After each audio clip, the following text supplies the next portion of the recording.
আলিপুরদুয়ারে চিন্তা বাড়াচ্ছে ভাইরাল জ্বর, কারণ সেখানের বিভিন্ন হাসপাতালে দেখা যাচ্ছে প্রত্যেক দিনই ভাইরাল জ্বরে আক্রান্ত হয়ে রোগীদের লম্বা লাইন। চিকিৎসকরা বলছেন আবহাওয়ার খামখেয়ালিপনার কারণে এই ভাইরাল জ্বর বাড়ছে।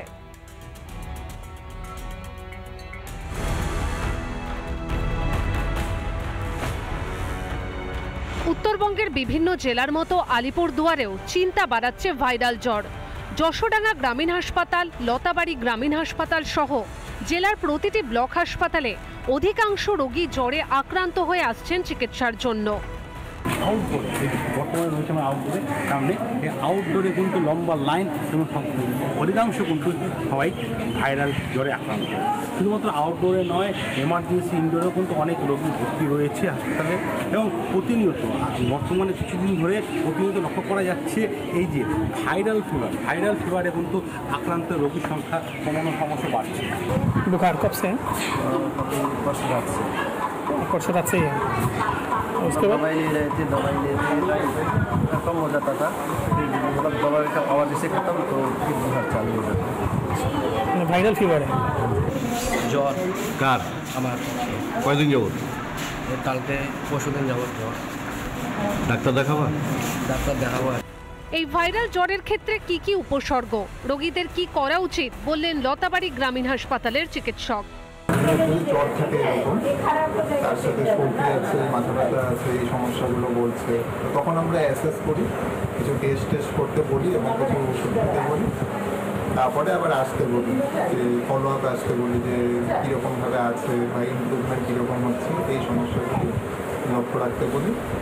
গত কয়েকদিনে ম্যালেরিয়া আক্রান্ত রোগীর সংখ্যা কমলেও ভাইরাল ফিভারে আক্রান্ত রোগীর সংখ্যা চিন্তা বাড়াচ্ছে জেলা স্বাস্থ্য দপ্তরের। আলিপুর জেলা থেকে আমরা অজয়ের সঙ্গে চট্টোপাধ্যায়, পাবলিক বাংলা। দিনহাটায় আক্রান্ত প্রাক্তন কেন্দ্রীয় মন্ত্রী নিশীথ প্রামাণিক, তার গাড়ি লক্ষ্য করে ছোড়া হয় ইট, পাথর, এমনকি কালো পতাকাও দেখানো হয় নিশীথ প্রামাণিককে। তৃণমূলের বিরুদ্ধে এই অভিযোগ ফের চূড়ান্ত অসভ্যতা তৃণমূল কর্মীদের। পুরনো মামলায় দিনহাটা মহকুমা আদালতে আসেন নিশীথ। হাজিরা দিয়ে বেরোনোর সময় নিশীথের ওপরে হামলা। দিনহাটায় আক্রান্ত প্রাক্তন কেন্দ্রীয় মন্ত্রী নিশীথ প্রামাণিকের গাড়ি লক্ষ্য করে ইট, পাথর ছোড়ার অভিযোগ। নিশীথকে কালো পতাকা দেখায় তৃণমূলের কর্মীরা, ফের চূড়ান্ত অসভ্যতা তৃণমূল কর্মীদের। আমরা প্রাক্তন কেন্দ্রীয় মন্ত্রী নিশীথ প্রামাণিকের সঙ্গে কথা বলেছিলাম, তিনি ঠিক কি জানিয়েছেন শোনাই আপনাদের।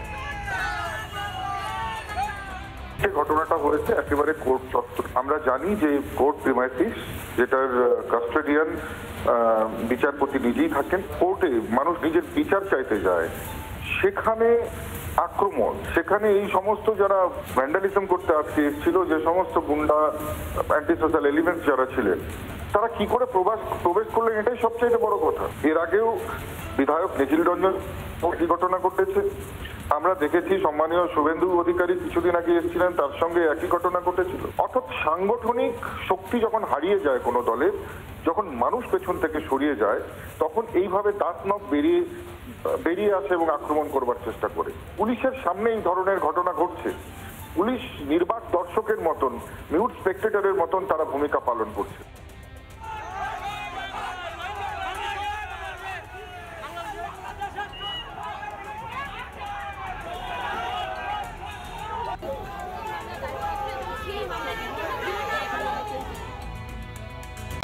নানা ধরনের কন্টেন্ট দেখার জন্য লাইক করুন, শেয়ার করুন আমাদের ফেসবুক পেজ, সাবস্ক্রাইব করুন আমাদের ইউটিউব চ্যানেল।